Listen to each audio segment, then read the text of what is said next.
ओम। योग की दुनिया व ज्ञान के इस अनोखे संसार में आप सभी का स्वागत है। 27 सितंबर 2014 को संयुक्त राष्ट्र महासभा के 69वें सत्र को संबोधित करते हुए भारत के माननीय प्रधानमंत्री श्री नरेंद्र मोदी जी ने विश्व समुदाय से अंतर्राष्ट्रीय योग दिवस मनाने का आह्वान किया। 11 सितंबर 2014 को संयुक्त महासभा के 193 सदस्यों ने रिकॉर्ड 177 सह समर्थक देशों के साथ 21 जून को अंतर्राष्ट्रीय योग दिवस मनाने का संकल्प सर्वसम्मति से अनुमोदित कर दिया। योग केवल व्यायाम भर न होकर अपने आप से तथा विश्व व प्रकृति के साथ तादात्म्य को प्राप्त करने का माध्यम है। योग विद्या का उद्भव हजारों वर्ष प्राचीन है। श्रुति परंपरा के अनुसार भगवान शिव योग विद्या के प्रथम आदि गुरु योगी या आदि योगी है। हजार वर्ष पूर्व हिमालय में कांति सरोवर झील के किनारे आदि योगी ने योग का गूढ़ ज्ञान पौराणिक सप्त ऋषियों को दिया था। इन सप्त ऋषियों ने इस अत्यंत महत्वपूर्ण योग विद्या को एशिया, मध्य पूर्व, उत्तरी अफ्रीका एवं दक्षिण अमेरिका सहित विश्व के अलग-अलग भागों में प्रसारित किया। योग का अभ्यास वैदिक काल से ही किया जाता था। महर्षि पतंजलि ने उस समय के प्राचीन योगाभ्यास को व्यवस्थित व वर्गीकृत किया और इससे संबंधित ज्ञान को पातंजल योग सूत्र नामक ग्रंथ में एक क्रमबद्ध तरीके से व्यवस्थित किया। योग व्यक्ति के शरीर, मन, भावना एवं ऊर्जा के स्तर पर कार्य करता है। इसे अनेक वर्गों में विभाजित किया गया है, जिनमें ज्ञान योग, भक्ति योग, कर्म योग, पतंजलि योग, हठ योग, कुंडलिनी योग, ध्यान योग, मंत्र योग, लय योग, जैन योग, बौद्ध योग आदि शामिल हैं। योग साधनाओं में यम, नियम, आसन, प्राणायाम, प्रत्याहार, धारणा, ध्यान, समाधि, बंध एवं मुद्रा, षटकर्म, युक्ताहार, मंत्र जप, युक्त कर्म आदि साधनाओं का अभ्यास सबसे अधिक किया जाता है। अगर संक्षेप में बताया जाए तो योग व्यक्ति के शरीर को मजबूत, लचीला व रोगों से मुक्ति दिलाता है, मस्तिष्क को प्रज्ञावान बनाता है, हृदय को श्रद्धावान बनाता है और व्यसनों से मुक्ति दिलाता है। योग तो जीवन जीने की कला है। अगर और भी संक्षेप में कहा जाए तो योग एक रोगी व्यक्ति को निरोगी बनाता है और निरोगी व्यक्ति को इस समाज, देश व इस समष्टि के लिए उपयोगी बनाता है। वर्तमान में इस अभूतपूर्व विद्या को देश, विदेश व घर-घर पहुंचाने का कार्य योग गुरु श्रद्धेय स्वामी रामदेव जी महाराज ने किया है, जिनके अथक परिश्रम ने योग की महिमा को बताकर, सिखाकर, घर-घर पहुंचाकर संपूर्ण विश्व में लाखों लोगों को योग अभ्यासों से लाभान्वित किया है। योग दिन प्रतिदिन विकसित और समृद्ध होता जा रहा है। यौगिक अभ्यास अधिक महत्वपूर्ण होता जा रहा है। उनके अथक प्रयासों से योग आज एक जीवन का हिस्सा बन गया है और सभी उसका लाभ उठा रहे हैं। इसका श्रेय पतंजलि योगपीठ, स्वामी रामदेव जी महाराज एवं श्रद्धेय आचार्य बालकृष्ण जी महाराज को जाता है। उन्हें पूरा देश व विश्व शत शत प्रणाम करता है।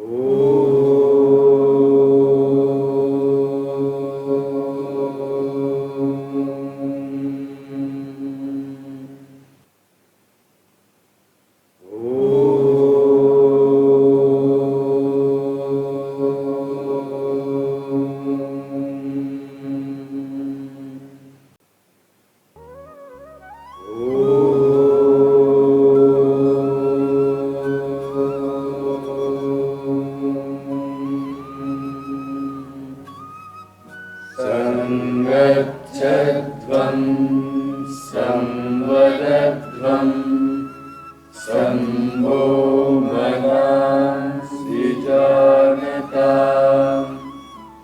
एवा भावै यथा पूर्वे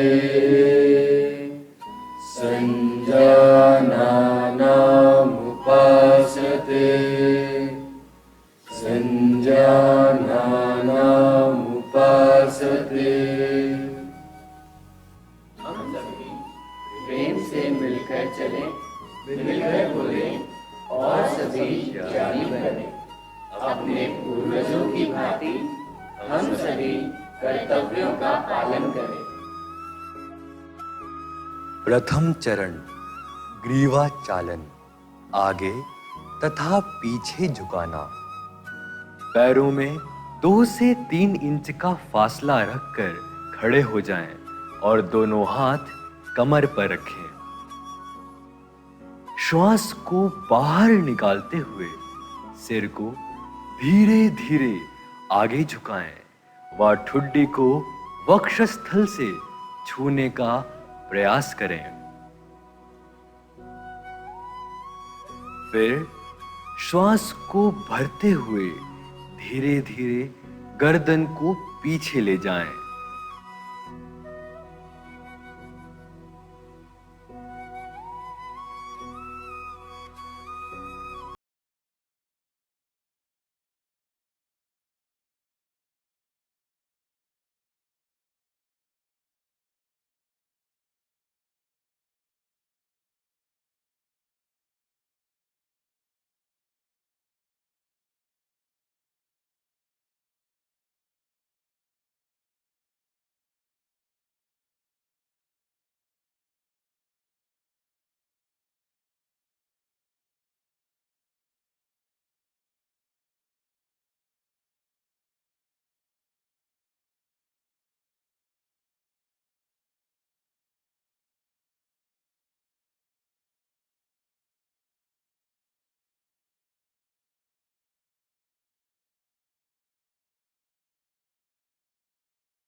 तृतीय चरण, ग्रीवा को दाएं और बाएं मोड़ना। सिर को सीधा रखें, श्वास बाहर छोड़ते हुए गर्दन को धीरे धीरे दाईं तरफ मोड़ें, जिससे कंधे व ठुड्डी एक सीध में हो जाएं। फिर श्वास को अंदर लेते हुए धीरे धीरे फिर से सामान्य स्थिति में आएं। इस प्रकार श्वास छोड़ते हुए सिर को बाईं तरफ मोड़ें।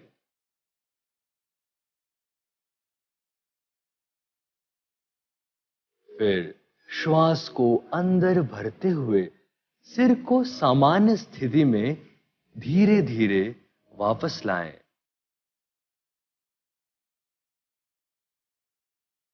यह एक चक्र पूर्ण हुआ। इस अभ्यास को पुनः दोहराएं।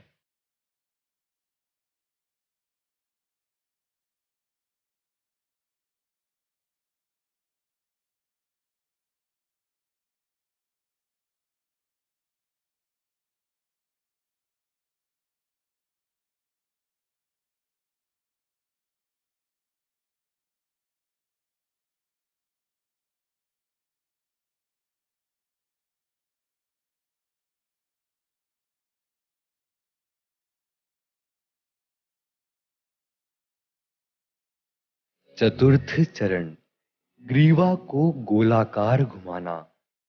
श्वास को छोड़ते हुए सिर आगे झुकाएं और ठुड्डी को सीने से स्पर्श करने की कोशिश करें। श्वास को अंदर लेते हुए धीरे धीरे सिर को घड़ी की दिशा में घुमाएं। वापस आते समय श्वास को बाहर छोड़ें। इस तरह ग्रीवा को पूरी तरह गोल गोल घुमाएं। सामान्य स्थिति में आए। इसके बाद ग्रीवा को घड़ी की विपरीत दिशा में घुमाएं।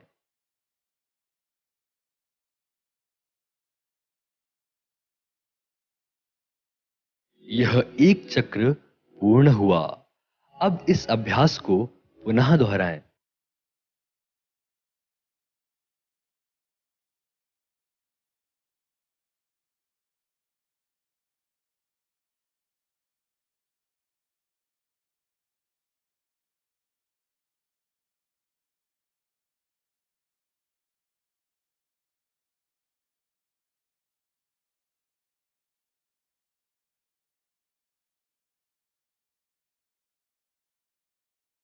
स्कंध खिंचाओ।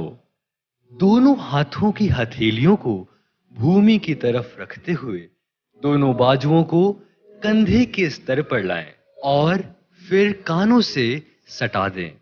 इस अभ्यास को 2 से 3 बार दोहराएं।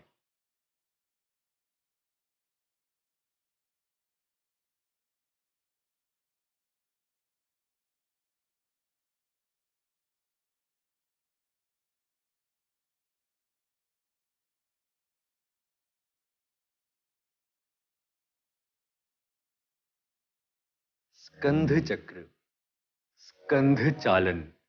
समस्थिति में खड़े हो जाएं। दोनों बाजुओं को कंधे की सीध में उठाकर हथेलियों को ऊपर की तरफ घुमाएं। बाजू को कोहनियों से मोड़ते हुए दोनों हाथों की उंगलियों को कंधों पर रखें। दोनों कोहनियों को पूर्ण घड़ी की दिशा में चक्राकार घुमाएं। ध्यान रहे, जब कोहनियां नीचे आए श्वास को छोड़ दें और कोहनियां ऊपर ले जाते समय श्वास को अंदर की तरफ खींचें। इसी क्रिया को विपरीत दिशा में दोहराएं। यहां एक चक्र पूरा हुआ। इसी क्रिया को पुनः दोहराएं।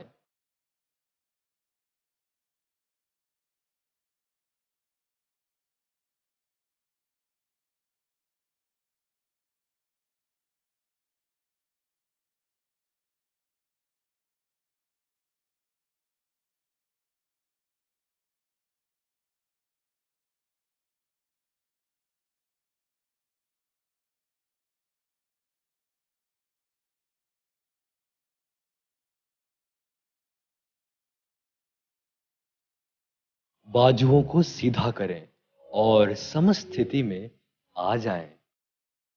कटी चालन, दोनों पैरों के बीच 2 से 3 फीट की दूरी रखें। दोनों भुजाएं कंधे की सीध में हो। इस समय दोनों हथेलियां एक दूसरे के आमने सामने हो। श्वास को बाहर छोड़ते समय दोनों हाथों को बाईं तरफ घुमाएं, जिससे बाईं हथेली दाएं कंधे को छू जाए।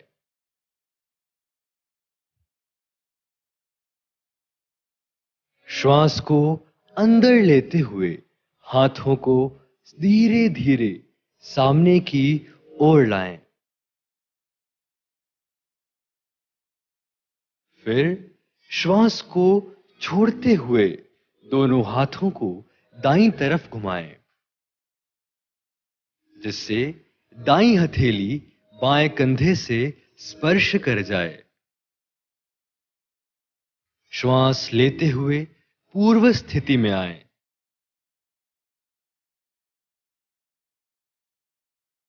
यह एक चक्र पूर्ण हुआ। इस क्रिया को पुनः दोहराएं।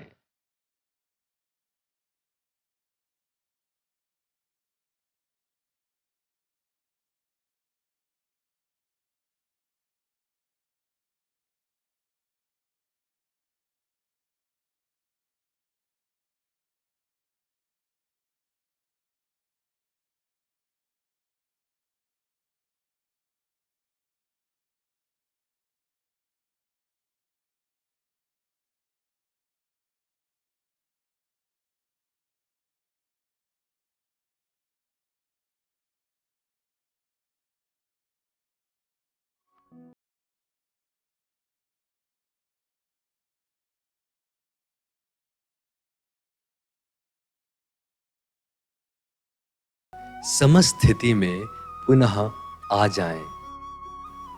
घुटना संचालन, दोनों पैरों के बीच करीब 1 फुट का फासला रखकर खड़े हो जाएं। दोनों हाथ अगल बगल रहें। अब श्वास को अंदर भरते हुए दोनों हाथ ऊपर की ओर कंधों तक सीधा उठाएं। ध्यान रहे कि हथेलियां जमीन की ओर रहें। फिर श्वास को छोड़ते हुए घुटनों को मोड़ें। शरीर को आधे बैठने की स्थिति में ले आएं। अभ्यास की पूर्ण स्थिति में जंघा व दोनों हाथ भूमि के समानांतर हो जाएं। फिर श्वास भरते हुए दोनों घुटने सीधे करें। इस क्रिया को एक बार और करें। यहाँ पर एक चक्र पूरा हुआ। इसी अभ्यास को दोबारा दोहराएं।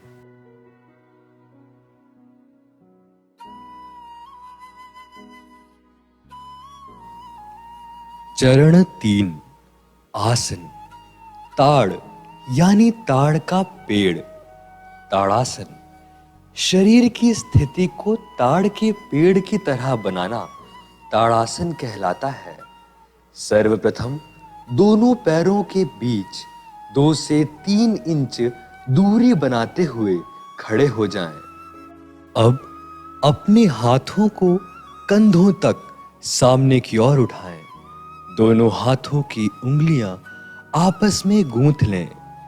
कलाइयों को घुमाते हुए हथेलियां बाहर की ओर करें। अब धीरे धीरे श्वास भरते हुए भुजाओं को ऊपर उठाएं। साथ ही संतुलन बनाते हुए एड़ियों को ऊपर उठाएं और पंजों के बल खड़े हो जाएं। श्वसन क्रिया सामान्य करते हुए इसी स्थिति में अपनी क्षमतानुसार 10 से 15 सेकंड स्थिर रहें। शुरू में संतुलन बनाना थोड़ा कठिन है। अपने सामने एक बिंदु पर अपना ध्यान एकाग्र करें। फिर नियमित अभ्यास से आसन करना आसान हो जाएगा। लाभ: इस आसन के नियमित अभ्यास से मेरुदंड से संबंधित नाड़ियों के रक्त संचार को ठीक से सहयोग मिलता है। गलत शरीर आकृति को ठीक करता है एक निश्चित आयु तक लंबाई बढ़ाने में सहायक है। इस आसन के करने से घुटने व एड़ियां मजबूत होती हैं। सावधानियां: हृदय रोगी व पैरों में यदि कोई सूजन है तो इस आसन को ना करें। जिन व्यक्तियों को चक्कर आता हो वे व्यक्ति इस आसन को ना करें। आसन छोड़ते समय श्वास को बाहर करें। एड़ियों व हाथों को धीरे धीरे नीचे लाएं।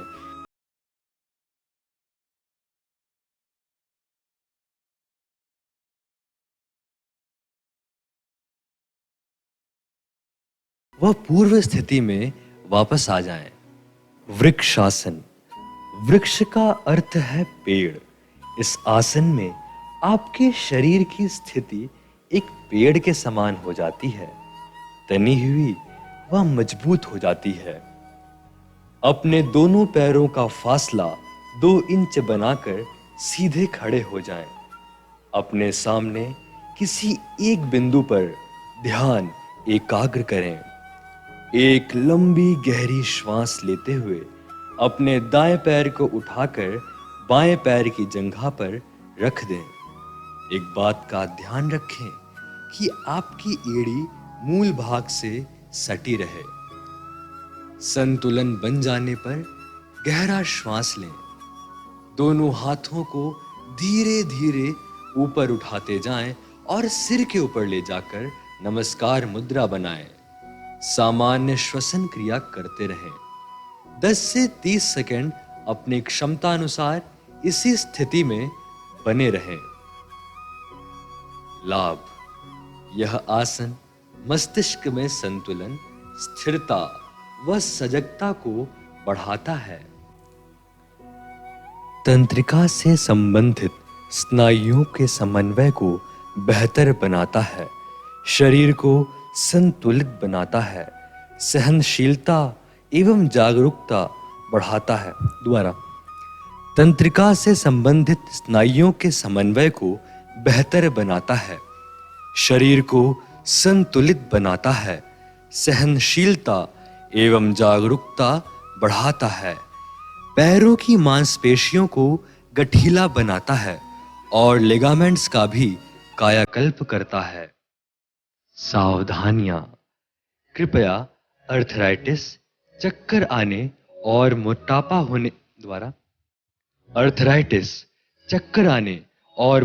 होने पर इस आसन का अभ्यास ना करें। श्वास को शरीर के बाहर छोड़ते हुए हाथों एवं दाएं पैर को मूल अवस्था में वापस लाएं।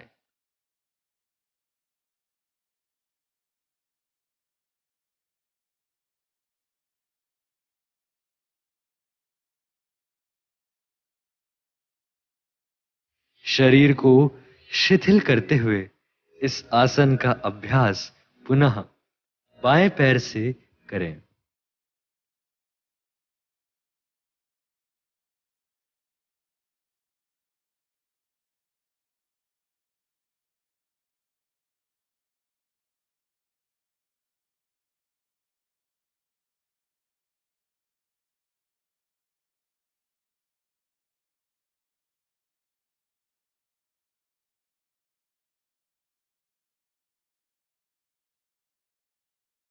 पाद हस्तासन। पाद हस्तासन का अर्थ है पाद अर्थात पैर, हस्त अर्थात हाथ। इस आसन के अभ्यास में हथेलियों को पैरों की तरफ नीचे ले जाया जाता है। इस आसन के अभ्यास को उत्तानासन भी कहा जाता है। पाद हस्तासन का अभ्यास करते समय सर्वप्रथम दोनों पैरों के बीच 2 इंच की दूरी रख सीधे खड़े हो जाएं। धीरे धीरे श्वास को अंदर खींचते हुए हाथों को ऊपर की ओर ले जाएं। कटिभाग से शरीर को ऊपर की ओर ले जाएं। श्वास को शरीर के बाहर छोड़ते हुए सामने की ओर झुकें जब तक कि काया पृथ्वी के समानांतर ना आ जाए। श्वास को शरीर के बाहर छोड़ते हुए इस प्रकार झुकें कि हथेलियां पृथ्वी का स्पर्श करने लगें। इस शारीरिक स्थिति में क्षमतानुसार 10 से 30 सेकंड तक रुकें। इस आसन का अभ्यास करते समय अपनी क्षमतानुसार झुकना चाहिए। लाभ: मेरुदंड को लचीला बनाता है, जठराग्नि प्रदीप्त करता है, कब्ज तथा मासिक धर्म से संबंधित समस्याओं से बचाता है। सावधानियां: हृदय अथवा पीठ से संबंधित समस्याओं, उदर शोथ, हर्निया एवं अल्सर, उच्च मायोपिया, चक्कर संबंधित रोगों तथा गर्भावस्था के समय इस आसन को नहीं करना चाहिए। कशेरुका संबंधी तथा डिस्क विकार वाले लोगों को भी यह आसन नहीं करना चाहिए। श्वास को शरीर के अंदर खींचते हुए धीरे धीरे हाथों को सिर के ऊपर तक खींच कर रखें। श्वास को बाहर छोड़ते हुए विपरीत क्रम से प्रारंभिक अवस्था में वापस आ जाएं। ताड़ासन में शिथिल हो जाएं। अर्ध चक्रासन। अर्ध शब्द का अर्थ है आधा तथा चक्र का अर्थ है पहिया। इस आसन में चूंकि शरीर आधे पहिए की आकृति जैसा बनता है, इसलिए इस आसन को अर्ध चक्रासन कहते हैं। दोनों हाथों की सभी उंगलियों से कमर को पीछे की ओर से पकड़ें। हथेली का पृष्ठभाग ऊपर की ओर होना चाहिए। सिर को पीछे की ओर झुकाते हुए ग्रीवा की मांसपेशियों को खींचे। श्वास को लेते हुए कटिभाग से पीछे की ओर झुकें। श्वास को बाहर छोड़ते हुए शिथिल हो जाए। इस स्थिति में 10 से 30 सेकंड तक रुकें तथा सामान्य रूप से श्वास लेते रहें। लाभ: अर्ध चक्रासन के अभ्यास से मेरुदंड लचीला बनता है तथा मेरुदंड से संबंधित नाड़ियां मजबूत बनती हैं।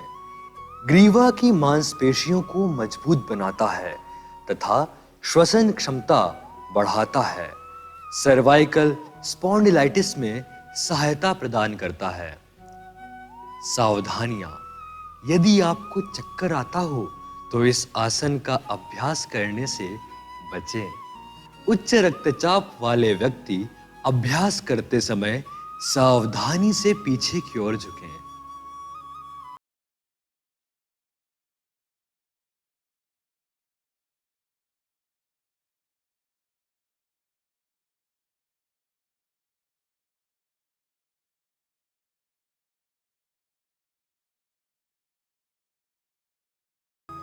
त्रिकोणासन शब्द का अर्थ त्रि अर्थात 3 कोनों वाला आसन है। चूंकि आसन के अभ्यास के समय काया एवं पैरों से बनी आकृति 3 भुजाओं के सदृश दिखाई देती है, इसलिए इस अभ्यास को त्रिकोणासन कहते हैं। त्रिकोणासन के अभ्यास के समय दोनों पैरों को फैलाकर आराम से खड़े हो जाएं। दोनों हाथों को आकाश के समानांतर होने तक धीरे धीरे उठाएं। श्वास को शरीर के बाहर छोड़ते हुए धीरे धीरे दाईं तरफ झुकें। झुकने के बाद दायां हाथ दाएं पैर के ठीक पीछे की ओर रखें। बाएं हाथ को सीधे ऊपर की ओर रखते हुए दाएं हाथ की सीध में ले आएं। तत्पश्चात बाईं हथेली को आगे की ओर लाएं। सिर को घुमाते हुए बाएं हाथ की बीच वाली उंगली को देखिए। सामान्य श्वास लेते हुए इस आसन में 10 से 30 सेकंड तक रुकें। लाभ: पैर के तलवों से संबंधित विसंगतियों से बचाता है। जंघा पिंडिका, जांघों और कटिभाग की मांसपेशियों को मजबूत बनाता है। मेरुदंड को लचीला बनाता है तथा फेफड़ों की कार्य क्षमता को बढ़ाता है। श्वास को शरीर के अंदर लेते हुए प्रारंभिक अवस्था में वापस आ जाएं। इस आसन को दूसरी ओर से भी करना चाहिए। सावधानियां। स्लिप डिस्क, साइटिका एवं उदर की कोई सर्जरी होने के बाद इस आसन का अभ्यास नहीं करना चाहिए। शरीर की कार्य क्षमता तथा सीमा से परे जाकर ना करें तथा शरीर को सीमा से अधिक ना खींचें। अभ्यास करते समय यदि आप जमीन को ना छू सकें तो घुटनों को छूने का प्रयास करें।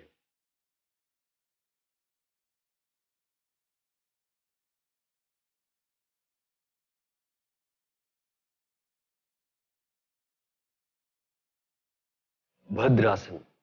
भद्र शब्द का अर्थ दृढ़, सज्जन या सौभाग्यशाली होता है। स्थिति। शारीरिक स्थिति बैठी हुई मुद्रा अर्थात दंडासन में हो। सर्वप्रथम दोनों पैरों को सामने की ओर फैलाकर दंडासन में बैठ जाएं। दोनों हाथों को नितंब के पास रखें। अब दोनों पैरों को पास पास लाएं। दोनों घुटनों को भूमि से स्पर्श करा दें। श्वास को बाहर छोड़ते हुए पैरों की उंगलियों को हाथों से पकड़ लें। एड़ियों को मूलाधार के जितना नजदीक हो सके लाएं। यदि पैरों की एड़ियां जांघों को नहीं छू पा रही हैं या पृथ्वी से नहीं लगी हुई हैं, तो सहारे के लिए घुटनों के नीचे एक मुलायम कुशन रख सकते हैं। यह अभ्यास की अंतिम अवस्था है। इस अवस्था में कुछ समय तक रहना चाहिए। लाभ। भद्रासन का अभ्यास शरीर को दृढ़ रखता है एवं मस्तिष्क को स्थिर रखता है। घुटनों और नितंब के जोड़ों को स्वस्थ रखता है। घुटनों का दर्द कम करने में मदद करता है। उदर की अंगों पर कार्य करता है तथा उदर में उपस्थित किसी भी तनाव को मुक्त करता है। महिलाओं को मासिक धर्म के समय अक्सर होने वाले पेट दर्द से मुक्ति प्रदान करता है। सावधानियां। पुरानी तथा अत्यधिक पीड़ा देने वाले अर्थराइटिस और साइटिका में इस अभ्यास से बचना चाहिए। स्थिति। बैठी हुई मुद्रा अर्थात वज्रासन। सर्वप्रथम दंडासन में बैठ जाएं। पैरों को मोड़ते हुए एड़ियों पर बैठें। जांघों को सटाकर रखें एवं अंगूठे एक दूसरे से सटे हों। हाथों को घुटनों पर रखें। सिर एवं पीठ को बिना झुकाए सीधा रखें। यह स्थिति वज्रासन कहलाती है। अर्ध उष्ट्रासन। घुटनों पर खड़े हो जाएं। हाथों को कमर पर इस प्रकार रखें कि उंगलियां जमीन की ओर हों। कोहनियों एवं कंधों को समानांतर रखें। अब सिर को पीछे की तरफ झुकाते हुए ग्रीवा की मांसपेशियों को खींचें। श्वास अंदर खींचें एवं धड़ को जितना संभव हो सके झुकाएं। श्वास बाहर छोड़ते हुए शिथिल हो जाएं। पुनः जांघों को जमीन के लंबवत रखें।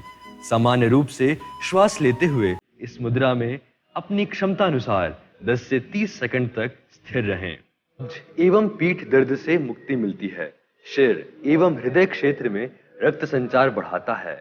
सावधानियां।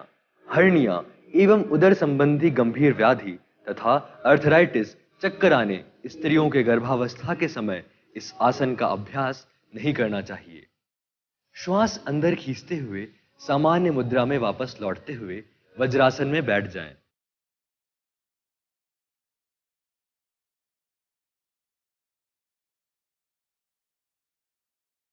उष्ट्रासन।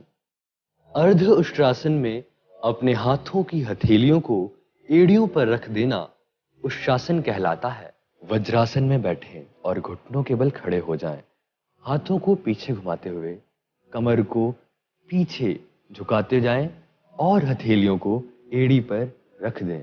यह स्थिति उष्ट्रासन कहलाती है। इसके लाभ पूर्वोक्त अर्ध उष्ट्रासन के समान है।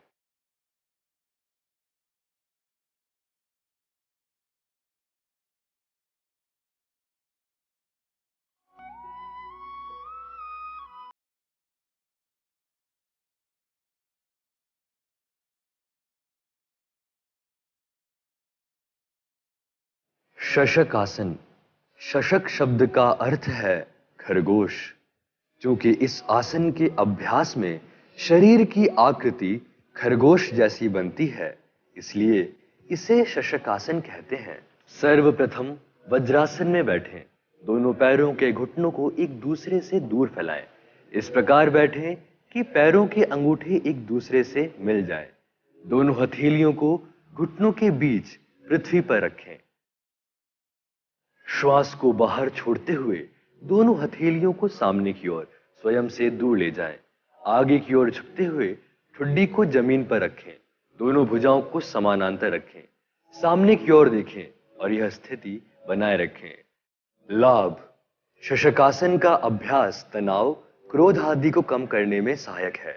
यह जनन अंग संबंधी व्याधि एवं कब्ज से मुक्ति दिलाता है। पाचन क्रिया संबंधी व्याधि एवं पीठ दर्द से मुक्ति दिलाता है। सावधानियां: अधिक पीठ दर्द में इसका अभ्यास नहीं करना चाहिए। घुटनों से संबंधित ऑस्टियोआर्थराइटिस से पीड़ितों को यह सावधानी पूर्वक करना चाहिए तथा वज्रासन से बचना चाहिए। श्वास को अंदर खींचते हुए पीछे की ओर आ जाएं। श्वास को बाहर छोड़ते हुए वज्रासन में वापस लौटें। मंडूक आसन अर्थात मेढक की स्थिति। इस आसन में वज्रासन में बैठकर अपने हाथों से मेढक के मुख की आकृति बनाई जाती है, जैसे वह आकाश की तरफ देख रहा हो। वज्रासन में बैठ जाएं और घुटनों को आपस में फैलाएं। क्रमशः एक एक हाथ को पीछे मोड़ते हुए विपरीत कंधे के ऊपर रख दें।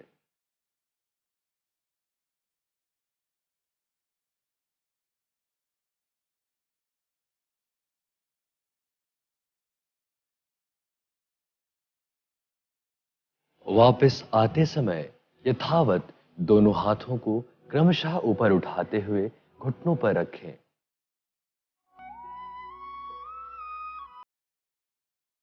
और पुनः घुटनों को मिलाते हुए वज्रासन की स्थिति में लौट जाएं। वक्रासन। वक्र शब्द का अर्थ घुमाव अथवा ऐंठन है। इस आसन के अभ्यास में मेरुदंड की अस्थि को घुमाते हैं, जिससे शरीर की आकृति वक्र हो जाती है, जिसके कारण इसे वक्रासन कहते हैं। इसके अभ्यास से शरीर में कार्य करने की क्षमता को एक नया जीवन मिलता है। सर्वप्रथम दाएं पैर को मोड़ते हुए उसके पंजे को बाएं घुटने के बाजू में रख दें। श्वास को बाहर छोड़ते हुए शरीर को दाईं तरफ घुमाएं। बाएं हाथ को दाएं घुटने के पास लाएं। हथेली को दाएं पैर के पास रखें।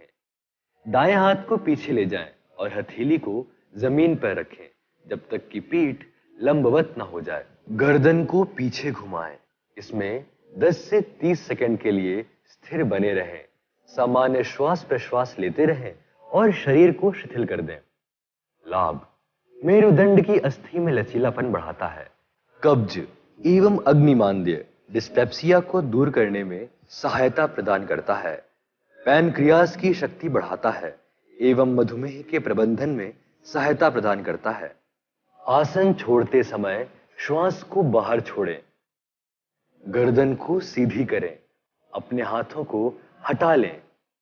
इसी अभ्यास क्रम को दूसरी तरफ से भी दोहराएं।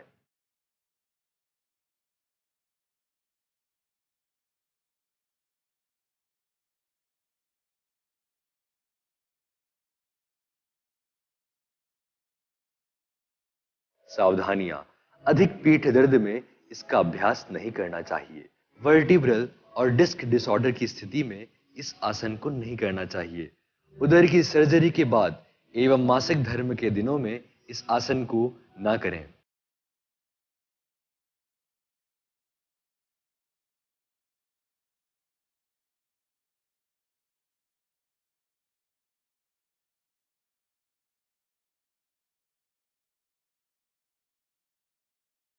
मकर आसन। संस्कृत में मकर शब्द का अर्थ होता है मगर या घड़ियाल। इस आसन में शरीर की स्थिति मगर की आकृति के समान हो जाती है, इसलिए इसे मकरासन कहा जाता है। सर्वप्रथम उदर के बल लेट जाएं। पैरों को एक दूसरे से दूर फैलाकर पंजों को बाहर की ओर रखें। दोनों हाथों को मोड़ते हुए बाएं हाथ पर दायां हाथ रखें। तत्पश्चात ललाट को अपने हाथों पर रख दें। आंखें धीरे से बंद करें। यह स्थिति मकरासन कहलाती है। सभी प्रकार के आसनों के पश्चात शिथिलीकरण के लिए इस आसन का अभ्यास किया जाता है। भुजंगासन। भुजंग शब्द का अर्थ सांप, सर्प अथवा नाग है। इस आसन में शरीर की आकृति सांप के फन की तरह ऊपर उठती है, जिसके कारण इस आसन को भुजंगासन कहते हैं। सर्वप्रथम हाथों को शरीर के ठीक बगल में रखें। हथेलियों और कोहनियों को जमीन पर रहने दें। धीरे धीरे श्वास अंदर खींचते हुए ठुड्डी और नाभि क्षेत्र तक शरीर को ऊपर उठाएं। कुछ समय तक इस स्थिति में आराम से रहें। ध्यातव्य, पैरों को इतना ही दृढ़ रखें कि कटिक क्षेत्र के मेरुदंड में कोई भार या तनाव ना हो। तनाव प्रबंधन के लिए यह आसन सर्वश्रेष्ठ है। यह उदर के अतिरिक्त वसा को घटाता है तथा कब्जियत को दूर करता है।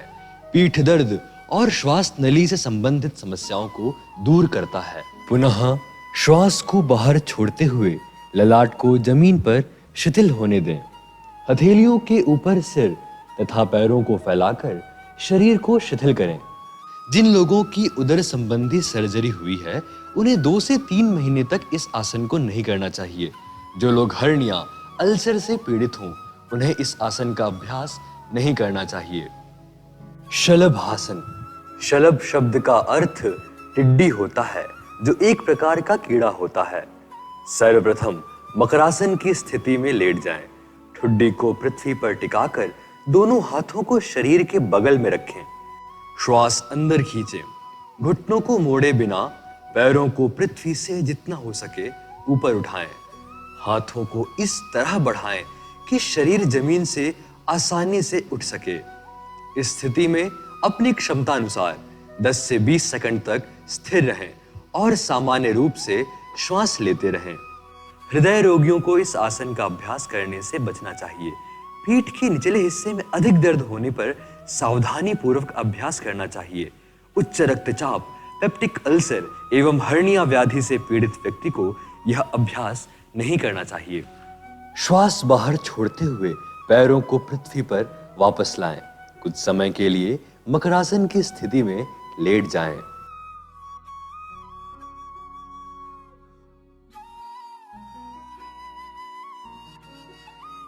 सेतुबंध आसन। सेतुबंध का अर्थ सेतु का निर्माण है। इस आसन में शरीर की आकृति एक सेतु की अवस्था में रहती है, इसलिए इसे यह नाम दिया गया है। इसे कटुस्पादासन भी कहा जाता है। दोनों पैरों के घुटनों को मोड़ते हुए एड़ियों के नितंबों के पास लाइए। हाथों से पैर के टखनों को मजबूती से पकड़ें। घुटनों एवं पैरों को एक सीध में रखें। श्वास अंदर खींचते हुए धीरे धीरे अपने नितंब और धड़ को ऊपर की ओर उठाएं। इस अवस्था में अपनी क्षमता अनुसार 10 से 30 सेकंड तक स्थिर रहें। सामान्य श्वास लेते रहें। ध्यातव्य, अंतिम अवस्था में कंधे एवं सिर पृथ्वी से लगे होने चाहिए। अंतिम अवस्था में यदि जरूरत हो तो अपनी कमर पर हाथ रखकर अपने शरीर को सहारा दे सकते हैं। अवसाद एवं चिंता को मुक्त करता है। कमर के निचले हिस्से की मांसपेशियों को मजबूत बनाता है। उदर की अंगों में कसावट लाता है। पाचन क्षमता बढ़ाता है एवं कब्ज से मुक्ति दिलाता है। सावधानियां, अल्सर एवं हर्निया से ग्रस्त लोगों और अग्रिम अवस्था वाली गर्भवती महिलाओं को यह आसन नहीं करना चाहिए। श्वास बाहर छोड़ते हुए धीरे धीरे मूल अवस्था में वापस आइए। शवासन में लेटकर शरीर के शिथिलीकरण का अभ्यास करिए। उत्तान पादासन। उत्तान अर्थात ऊपर तना हुआ, पाद अर्थात पैर। पीठ के बल सीधे लेट जाएं। दोनों हाथ शरीर के अगल बगल, हथेलियां भूमि की ओर रहें। अब श्वास भरते हुए जंघा व घुटनों की मांसपेशियों को खींचते हुए दोनों पैरों को मिलाकर एक साथ धीरे धीरे 30 अंश कोण तक उठाएं। यह उत्तान पादासन की पूर्ण स्थिति है। श्वास प्रश्वास की गति सामान्य करते हुए अपनी क्षमता अनुसार 10 से 20 सेकंड इसी स्थिति में बने रहें। यह आसन गैस कब्ज की समस्या खत्म करता है, जठराग्नि को प्रदीप्त करता है। नाभि के डिगने पर यह आसन विशेष लाभकारी है। वापस आते समय शरीर को शिथिल करें, श्वास को बाहर छोड़ें और पैरों को धीरे से भूमि पर टिका दें। अर्ध हलासन, पीठ के बल सीधे लेट जाएं। दोनों पैरों को बिना घुटने मोड़े हुए ऊपर 30 अंश उठाएं, फिर 60 अंश और अंत में 90 अंश पर पूर्ण रूप से उठा दें। ध्यान रहे कि दोनों पैर भूमि के लंबवत रहे और पंजा आकाश की ओर रहे। यह आसन गैस कब्ज को खत्म करता है, जठराग्नि को प्रदीप्त करता है, मेरुदंड को लचीला बनाता है। वापस आते समय 60 अंश, फिर धीरे से पैरों को नीचे लाते हुए 30 अंश और अंत में भूमि पर धीरे से टिका दें। शवासन में विश्राम करें। पवन मुक्तासन। पवन शब्द का अर्थ वायु और मुक्त शब्द का अर्थ छोड़ना या मुक्त करना है। जैसा कि इस अभ्यास के नाम से ही पता लगता है, यह आसन उदर एवं आंतों से वायु या वात बाहर निकालने में उपयोगी है। सर्वप्रथम पीठ के बल लेट जाएं। दोनों घुटनों को मोड़ते हुए जांघों को वक्ष के ऊपर लाएं। दोनों हाथों की उंगलियों को आपस में गूंथते हुए पैरों को पकड़ें। ठुड्डी को घुटनों के नीचे लाएं। श्वास बाहर छोड़ते हुए सिर को तब तक उठाएं जब तक कि ठुड्डी घुटनों से नहीं लग जाए। कुछ समय इसी स्थिति में रुकें। ध्यातव्य, पैरों की गतिविधि के अनुसार श्वास प्रश्वास को एक लय में लाएं। घुटनों को ललाट से स्पर्श करते यह अनुभव करना चाहिए कि कटी प्रदेश में खिंचाव हो रहा है। आंखें बंद रखनी चाहिए। ध्यान कटी प्रदेश पर होना चाहिए। कब्जियत दूर करता है, वात से राहत दिलाता है और उदर के फुलाव को कम करता है। पाचन क्रिया में भी सहायता करता है। गहरा आंतरिक दबाव डालता है।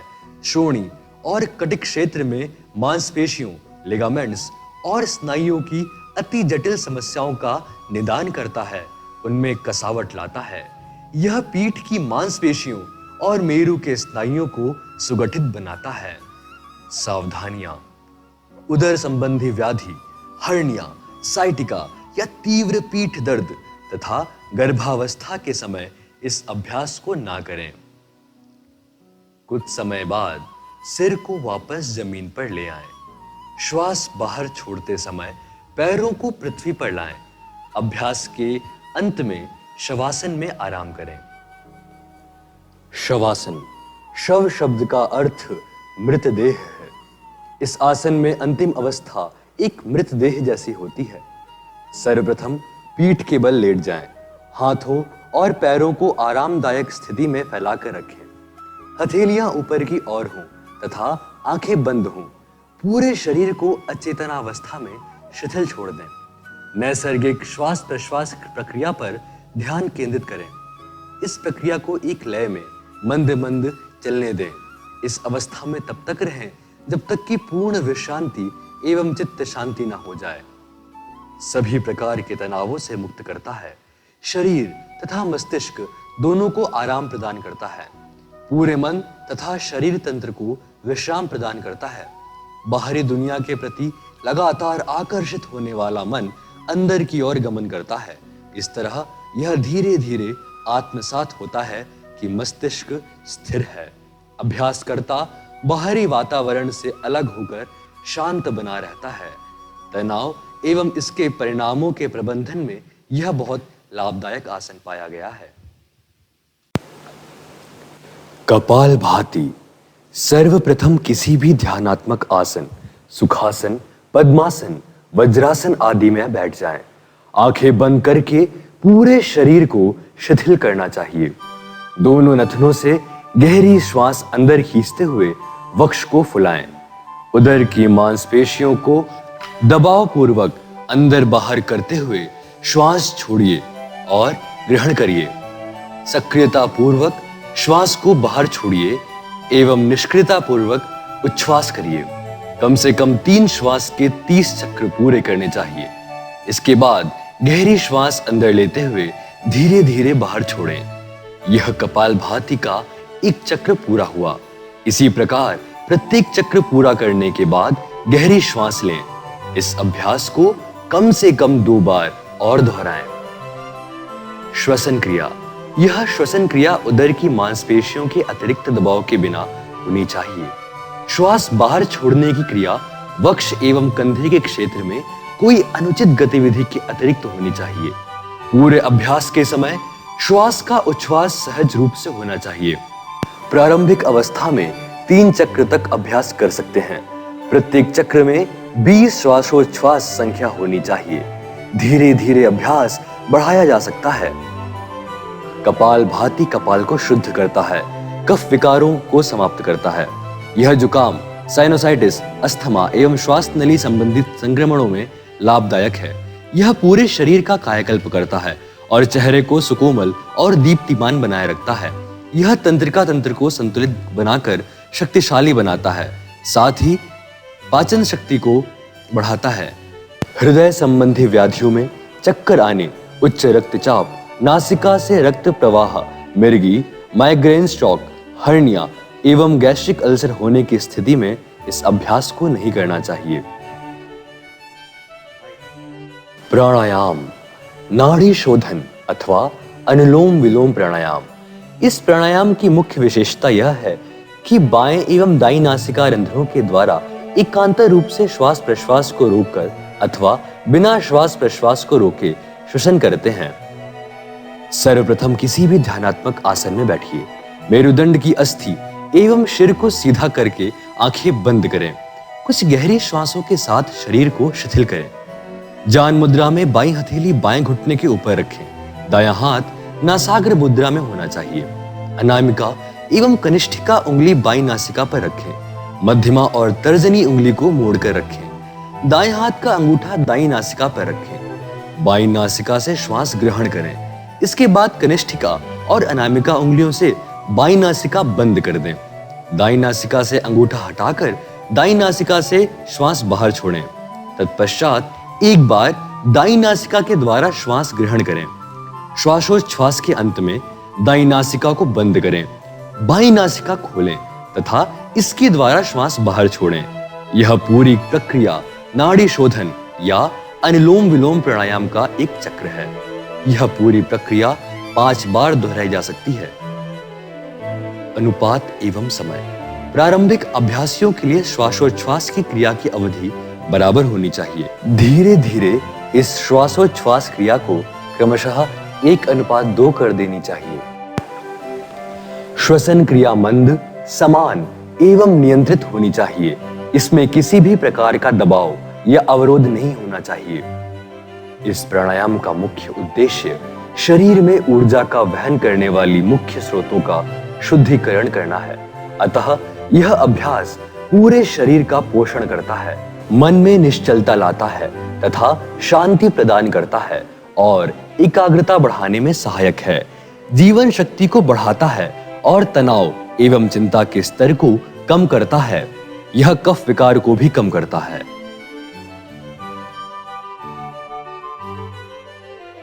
शीतली प्राणायाम। शीतली का अर्थ है शीतल होना। यह साधक के चित्त को शांत करता है और मन की व्यग्रता को दूर करता है। जैसा कि इसके नाम से ही स्पष्ट होता है, यह तन और मन को शीतलता प्रदान करता है। सावधानी, कफ, सर्दी, टॉन्सिलाइटिस के रोगियों को यह प्राणायाम नहीं करना चाहिए। किसी भी ध्यानात्मक आसन में बैठकर आंखें बंद करें और जिह्वा को किनारे से मोड़ते हुए नलीनुमा आकृति बना लें। जिह्वा से सांस लेते हुए यथासंभव वायु को फेफड़ों में भरें। जिह्वा को अंदर ले जाएं और मुख को बंद करें। दोनों नासिका छिद्रों से श्वास को धीरे धीरे छोड़ें और अपना ध्यान अपनी श्वास पर बनाए रखें। यहां पर एक चक्र पूरा हुआ। एक बार पुनः दोहराएं। भ्रामरी प्राणायाम। भ्रामरी शब्द भ्रमर से लिया गया है, जिसका मुख्य अर्थ भौरा है। इस प्राणायाम के अभ्यास के समय निकलने वाला स्वर भ्रमर के भिनभिनाने के स्वर की तरह होता है, इसलिए अभ्यास का नाम भ्रामरी प्राणायाम है। सर्वप्रथम किसी भी ध्यानात्मक आसन में आंखें बंद करके बैठ जाएं। नासिका के द्वारा लंबा गहरा श्वास लें। नियंत्रित ढंग से श्वास को धीरे धीरे बाहर छोड़िए। श्वास छोड़ते हुए भौरे जैसी आवाज निकालें। इस प्रकार भ्रामरी प्राणायाम का यह एक चक्र पूर्ण होता है। इस भ्रामरी प्राणायाम को एक समय में 5 बार दोहराना चाहिए। अभ्यास विधि 2। सर्वप्रथम किसी भी ध्यानात्मक आसन में आंखें बंद करके बैठ जाएं। नासिका के द्वारा लंबा गहरा श्वास लें। अब दोनों अंगूठों से कर्णरंध्रों को बंद करें। तर्जनी को भौं पे रखें व मध्यमा एवं अनामिका उंगली को आंखों के ऊपर सहजता पूर्वक रखें। कनिष्ठिका को नासिका रंध्रों के नीचे रखें।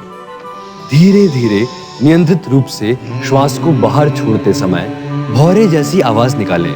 यह भ्रामरी का एक चक्र है। इसे 5 बार दोहराएं। भ्रामरी प्राणायाम का अभ्यास तनाव से मुक्त करता है और चिंता, क्रोध एवं अति सक्रियता को घटाता है। भौरे जैसी आवाज का प्रतिध्वनिक प्रभाव मस्तिष्क एवं तंत्रिका तंत्र पर लाभकारी प्रभाव डालता है। यह महत्वपूर्ण शांतिकारक अभ्यास है जिसे तनाव संबंधी विकारों के प्रबंधन में लाभकारी पाया गया है। यह एकाग्रता और ध्यान की आरंभिक अवस्था में उपयोगी है। सावधानियां। नासिका एवं कर्ण के संक्रमण की स्थिति में इस अभ्यास को नहीं करना चाहिए। शांभवी मुद्रा में ध्यान। सर्वप्रथम किसी भी ध्यानात्मक आसन में बैठें। मेरुदंड को बिना कोई कष्ट दिए सीधा रखें।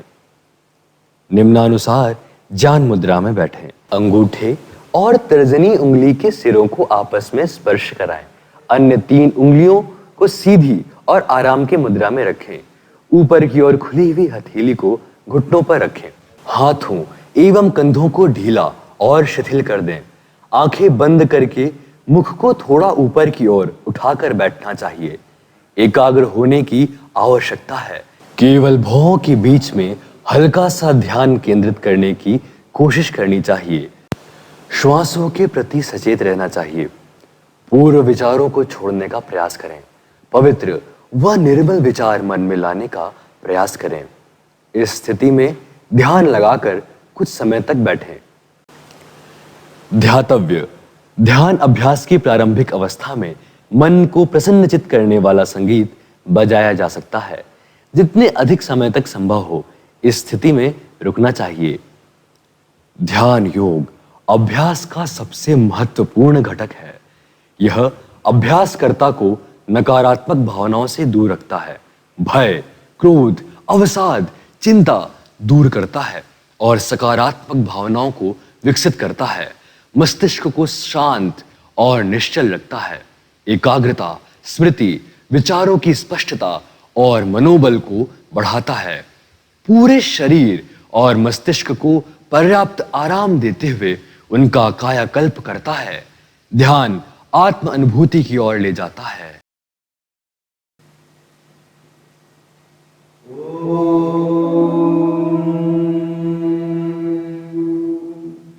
सर्वे भवन्तु सुखिनः, सर्वे सन्तु निरामयाः, सर्वे भद्राणि पश्यन्तु, मा कश्चित् दुःखभाग् भवेत्।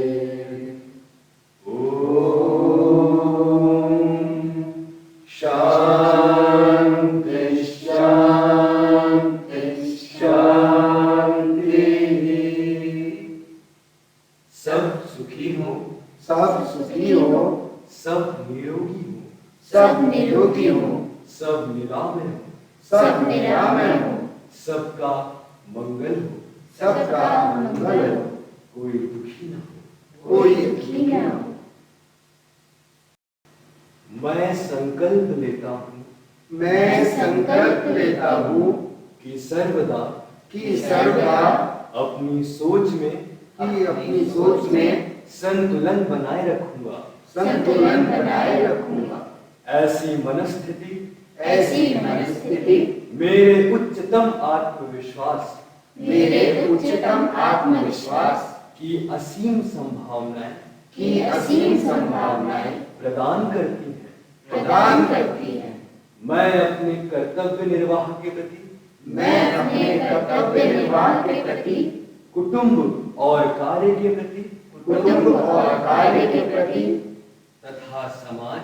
तथा समाज व समूचे विश्व में शांति, स्वास्थ्य और सौहार्द के प्रसार के लिए कृत संकल्प हूँ।